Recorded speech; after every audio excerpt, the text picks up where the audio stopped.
What's up, gang? My name is James White. Welcome to the Signalnoise broadcast. Today we're going to be flipping through one of my own sketchbooks from 2013. Let's do it!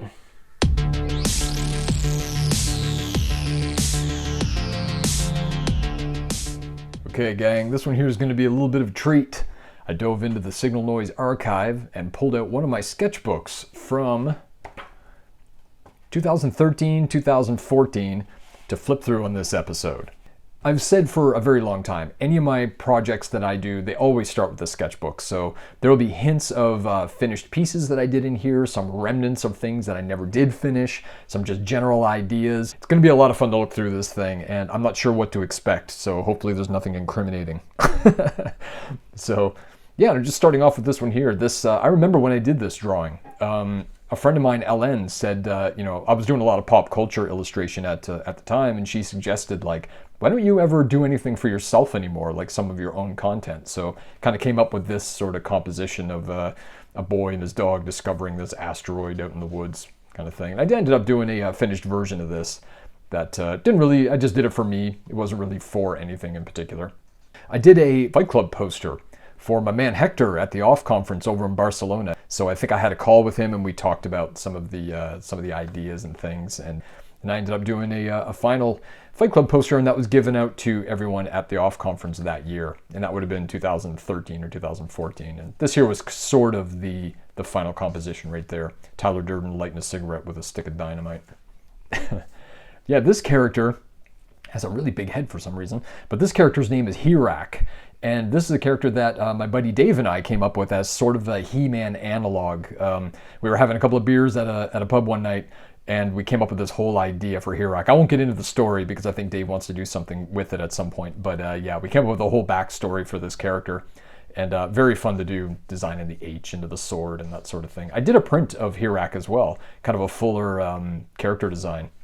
Maybe I'll flash that up on the screen right now so you can have a look at it.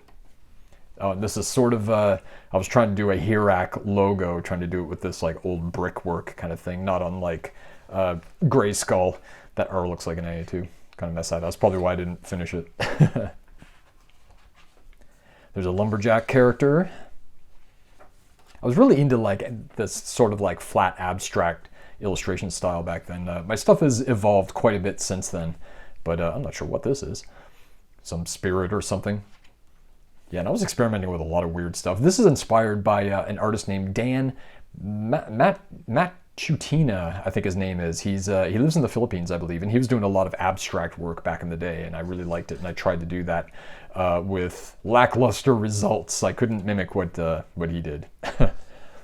Oh, and I went to an Adobe event, and we were making our own beer labels, and I decided I was going to do one that was called Death's Head. Kind of like, the head of beer at the top when it foams over. So trying to figure out how to work a skull into it. And this is some of the concept designs that I did. Peripherals of Grim Reapers and that sort of thing. There's a big skull on the bottle. Sadly, I got rid of those. I wish I still had one of those bottles, but I don't have it in my portfolio anymore. Yeah, there's a little Mike Mignola looking skull. Whenever I draw skulls, I tend to draw them looking like that. I'm a big Mike Mignola fan. I don't know what that is. Yeah. Poster design, concept design. Oh, there's some Daft Punk drawings. Yeah, I really wanted to do this. Like, I still do want to do this poster design of, Daft Punk just throwing up the heavy metal horns. Just think it would be a really nice composition and maybe have some energy lines or something coming from them. That'd be really fun. Yeah, here's a more, I lost a page.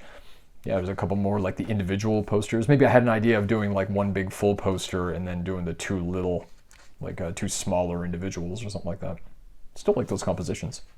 Oh, there's Django. Nice. So Django, like at this point I was doing a lot of traveling and I was speaking at a lot of conferences, and I did these drawings on the flights when I was in the air, because you got to kill time when you're on planes. And this was one of the drawings I did. So I would look for a movie on the in-flight entertainment system and then pause it on a specific scene and I would redraw it. So this is a Django Unchained. I love that movie. Gotta rewatch that thing. Looking like some astronaut sketches or something. Some kind of an idea that I had. Oh, playing with the word rad. That's a cool composition. Should get that into Illustrator and do some vectors. Here's Adobe. I did a t-shirt for like an 80s heavy metal shirt of a hand. That's my hand, actually. It's got the spiked bracelet on, holding a digital paintbrush in Adobe written in Chrome and then Photoshop at the bottom. They got this printed, and on the back it had, like, instead of the tour dates of the heavy metal band, it was all of the major release dates of every version of Photoshop, you know, for the nerds. There's a Skeletor. This was probably drawn on a plane too. And I had an awful run of, like, whenever I would be penciling on a plane, of it having super fun, I'd get really into it, and as soon as I took my pens out to ink it, we'd hit turbulence. Every time. Oh yeah, I was asked to participate in an art show that was DC superheroes, and so that's kind of the composition that I had. Yeah, and I kind of drew it. Again, I was more into this sort of abstract style, so it looks really stiff. Like, I'm not overly happy with the final poster these days because it looks really stiff. I'd like it to be a little bit more energetic, but yeah. So this is kind of what I came up with, and I did this. I was flying to Madison, Wisconsin to do a talk at a conference down there. I drew this on the plane, got into the hotel, and then started and finished the digital poster the next day, which is nuts. Yeah, and I had to zoom in. I did a close-up of the face too, so I can scan that. Or I didn't scan it. I took a picture on my phone, got it into Photoshop or Illustrator, and then recreated the illustration that way. That's just a square right there. That's supposed to be his arms kind of going up. Yeah, that's kind of what the poster ended up looking like. And I have, like, Earth and Krypton down at the bottom. One's kind of blowing up and, like, a line going to Earth and things. I still do like the composition. I just think it needs more life in it. It looks really stiff. The final does, anyway. There's a really awkward looking Batman. Yeah, there's another Superman. Yeah, I had a really hard time trying to figure out anatomy. Like, this area right in here always gave me a lot of problems. I kind of have it sorted out now and just, you know, get my hours and hours and hours of drawing in to figure it out. But yeah. Oh, there's Randy Savage. Nice. This might be actually one of the first versions of the Starcade series that I did back in the day. I would have done that around 2014. So this might be the first, like, body type. Oh, there's a more rendered one. Nice. Oh yeah. There's another Batman. Again, it's a big head. I don't know why I was drawing big heads all the time. RoboCop concepts, nice. So yeah, I'd end up doing a couple of RoboCop posters, and one of them I did for a company called Scuzzles in Canada, and I did another one that I didn't end up printing, but it was based on this here. I took that into Photoshop and did some color work on it. But I love RoboCop's design. I love drawing him back in the day. I drew him quite a bit, and those must have been, like, kind of precursor illustrations for that poster for Scuzzles. I don't know what these are. They look like storyboards of some sort. Yeah, I don't know what that is. Some pre-sketches for some kind of an Adobe thing. Oh, this is a Panther sketch. Yeah, that's what it was. I was being interviewed for Adobe Inspire magazine, and they wanted me to design something to use as, like, the cover and, like, the feature image and stuff. So these must have been a bunch of concepts that I came up with that were unused. But then when I did this Panther, that's what ended up going to the finals. So yeah, that was good. I'll flash that up on screen right now. Snake Plissken, I guess. Yep, there he is. Yeah, I was really forming this Starcade style. Like, I've always said, like, I'm inspired by or have influenced by Bruce Timm and Mike Mignola. And I can kind of see both of those artists in there, like, more so Bruce Timm than anything else. So I must have been sorting out what the Starcade style was, or just how my drawing style would eventually evolve into. This is still really stiff and really structured, and I'll work in the decade after I drew this to loosen up my my inks and stuff. So it looks quite a bit different than how I do stuff today. There's a character. I wrote a children's book back in 2007 called Jacob and the Vanishing Door, and I think this is the Jacob character. I think that's what that is. And this would be, 7 years after I wrote that book, so I don't know why I drew it. Maybe I was thinking of picking the book back up. Yeah, there's another one. Oh, here's some Panther designs. So this was a fun project that me and my buddy Matt Stevens came up with, where we wanted to design, like, some logos for the for the Carolina Panthers for our buddy Ryan Khalil. And so Matt did one that looked like it was from the 50s or the 60s, like some kind of, like, old varsity sort of design. I got one of his shirts. I still have it. It's an awesome design. And I wanted to do something, obviously, from the 80s because I'm such a dork. So, like, Panthers 1984, and coming up with this. And I actually pushed this through to a final. I had that final logo, and I've used it in a couple of things throughout the years. That was super fun. Oh, there's Arnold Schwarzenegger as the Terminator. Doesn't have any ears. I think I'd like stop drawing ears at this point too. It's very weird. I guess that's supposed to be Rambo. He looks so sad. Very upset. Upset Rambo. I should have did his green necklace that he got in First Blood Part 2, I think. Oh, revisiting that Daft Punk again. Oh yeah. This might have been one of those plain drawings. They have a very distinct style because I want to get them done quick before turbulence hits, so they'll have a distinct kind of looseness to the inks. That's really fun. Oh, there's another He-Man. I was drawing He-Man quite a bit back then too, and every time I drew him, he looked different. I had a really thin, he's missing a hand too, but you have a really thin ink line back then. Oh, there's a Ninja Turtle, a very abstract Ninja Turtle. Oh, there we go. That's Raphael. That's cool. I like that. Yeah, this is. I think this is like Starcade era. It really does have that structured look. Oh, here's more Panthers stuff. Yep, the Carolina Panthers, trying to think up a varsity jacket and stuff, and a way of doing that kind of 80s script font. This might have been before I did my neo-noir font too. Oh, there's a Batman.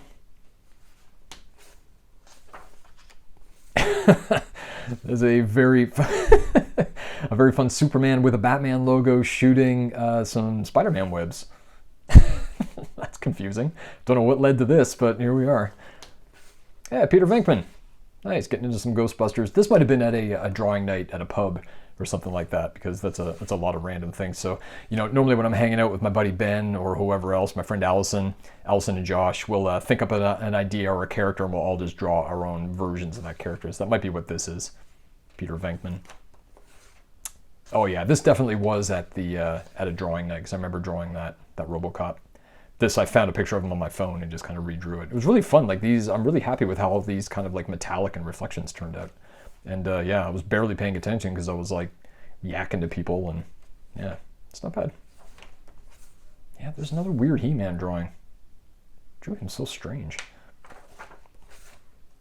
Oh yeah, there's a Starcade series. Yeah, so this is the composition of those little, if you got any of my wrestler prints, this is what they look like. I did a bunch of them, like did the Batman Rogues Gallery, I did some He-Man characters, I did some Street Fighter characters. That was super fun. I did a lot of those, like something like 70 or 80 of them back in the day. Oh, there's a badass looking Skeletor. A lot of ink on that. This again might be another, I was on a flight going somewhere, so I drew this. That's a lot of ink. Oh, this dude, nice. This guy's name is Max Turbo, or Turbo Max, and this, I drew this on the plane coming home from Copenhagen, because I hung out with my buddy Brosmind from Barcelona, like some of my favorite illustrators, and I had this idea of collaborating with them and creating this kind of character named, I think his name was Turbo Max. Max Turbo? Is it written in here? Yeah, Brosmind versus Signalnoise, there we go, and yeah, and creating this guy. And I really liked him with the mustache. And I put some sunglasses on him and stuff. So yeah, there it is, Max. Oh, I wrote both of them. I don't know which one it is. It's one of these. I think it's Max Turbo. I think that was his name. Has a big T on his chest.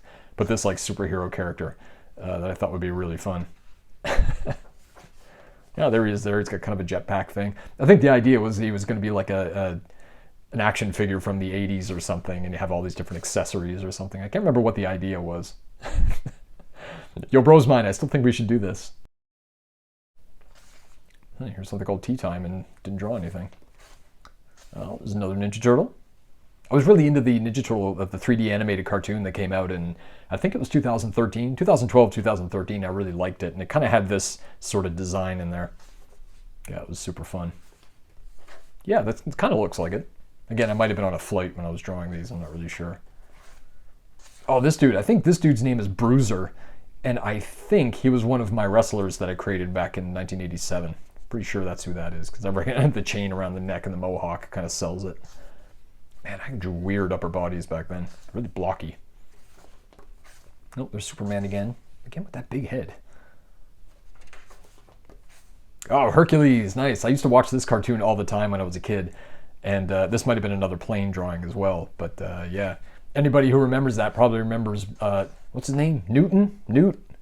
The centaur character with his high-pitched voice. But I love that. And this was like straight up Superman. Like if you looked at that old He-Man or that old Hercules cartoon and then looked at the Superman cartoon from the 1990s, like they look exactly the same. It is crazy, like kind of Fleischer Studios design.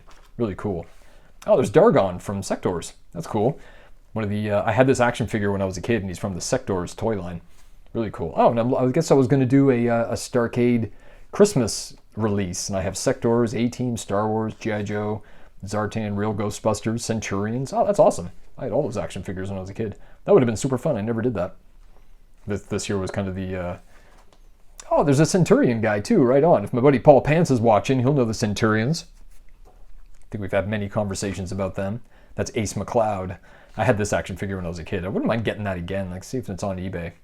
Don't think it would go for very much. Oh, this is a Pacific Rim. A Jaeger. That's cool. That must be, what, Gypsy Danger? Was that the name of that one? Pacific Rim? Oh, there's Guile. Yeah, I'm heavy into the Starcade style now. So I figured out this upper body and don't draw ears. But yeah, and I'm just doing a whole bunch of sketches and stuff with these guys at this point in time. Oh, there's Kanikumin, or Muscle Man as he was known in America. That's awesome. I did not know I had any muscle guys in here. Oh, there's a Cylon. Old school Cylon. I started watching the new Battlestar Galactica not long ago. Kind of a rewatch. I got to get back into that because I really like it. Although I do like the old Cylon design better than the new one. They're a bit too skinny for my taste. Those CG ones. There's Undertaker having a barbecue? I guess. Oh, there's a very skinny Blanca from Street Fighter 2. Oh, there's a unicorn. I think this was a client job. I think a band or something asked me to design a unicorn design for a T-shirt. Pretty sure that's the original sketch there. I think that's supposed to be me with my hair from back in the day. No, that's Voltron there. And a dinosaur? Oh, that's Goliath from Gargoyles. I like how that face turned out. Really good shading. Oh yeah, there's Voltron. I did a Voltron print for a gallery called Acid Free. I think they're in New York. And this would be, I guess, the original sketch that I did. But this looks like the cover of Voltron #1, the comic. I still have that comic, and this looks very much like the pose of that. So I don't know if I was trying to mimic that or create my version of it or what. But yeah, strange. This is more of the composition that I would go for is this. That was really fun. That took me a hell of a long time to do that too. I did the sketch. I think I did a more refined sketch, and then I scanned that in and rebuilt everything in vector and then put all the vectors into Photoshop and then painted and textured them all. It was a crazy process. It took so long to do. Really happy with the result, but I just wish I didn't put the kids in there at the bottom. That's the silhouettes down there. I'm just not happy with how those silhouettes. I think I had to phone those in at the end. I was running out of time, so that was no good. Hey, it's my friend Allison. Shouts to Allison. It was obviously a drawing night. Not sure what those are. Hey, that's Scud. Scud the Disposable Assassin. Shouts to my buddy Rob Schrab, the creator of Scud. This is he hired me to do illustration for the cover of I think the 4th edition of the Scud Omnibus that came out on Image Comics, and I got to do the cover for that. And this was this ended up being used on the back cover, that illustration there. That's super fun. Oh, that's Flint Chrome. He's one of my characters I created when I was in high school. It's a really rough sketch of him. I think I went to a drawing night in Halifax when we started making up our own Pokemons or something. Or maybe they were existing Pokemons that I redrew or something. Rockhead, I don't know if he's a Pokemon character or not. Oh wait, extremely spelled wrong. Extremely rare and powerful, Dragonclaw. I don't know. Anybody that knows Pokemon, give me a shout in the comments, because I'm not sure if these are actual guys or what. Pussy Light? I don't know. I like that drawing though. It's cool. I think I was into a brush pen at the time. That thick and thin. Ugly Butterfly. I don't know if these are real or not. I can't remember. Nope, not sure. Oh, there's a lipstick mark. Yeah, this looks like a character that was redrawn in the style that I used to draw in when I was a little kid. So I don't know who Jabber is. I'm a boxer guy, but yeah, this is how I used to draw. I used to draw characters back in the day when I was like 10 years old. I don't know who that is. Maybe another Pokemon character? I'm not sure. There's a baby with a mohawk holding a crowbar. No idea. There's a face. Oh, here's some astronaut characters. This might have been for another client job that I got. I got hired to do a mascot for a company down in the States, and that might be the first drawings of that character. I didn't get a lot of character design jobs back in the day. That's not what I was known for. But yeah, because this is what the character would kind of end up looking like. Yeah, this was super fun. Can't remember the name of that company. Yeah, there it is. Yeah, posing them and stuff. Yeah, that was super fun.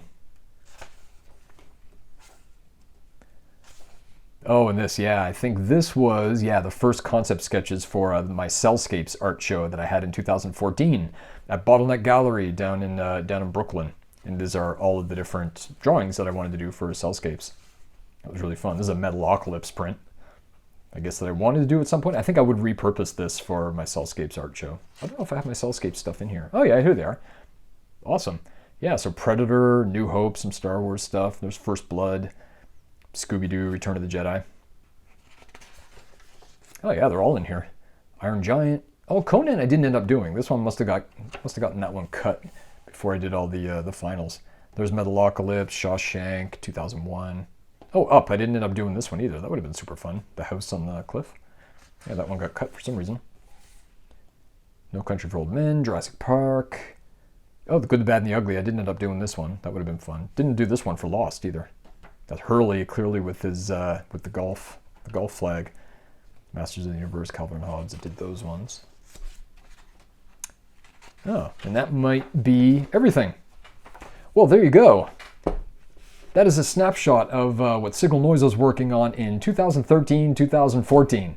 But if you guys are into seeing more of my sketchbooks, I have all of them going all the way back to 1995, 1996, and even past then, I have a lot of my childhood drawings going all the way back to 1982, and then a lot from 1987 to 1994. So if these are things that you want to see on the channel, please give me a shout in the comments. And yeah, I am all about digging through this stuff. Thank you so much for tuning into this episode of the Signalnoise broadcast. If you'd like to continue the conversation, join us on Discord at discord.gg/signalnoise. And if you'd like to see what official products I have available, please drop by the Signalnoise store at store.signalnoise.com. I'll see you next time, and stay rad.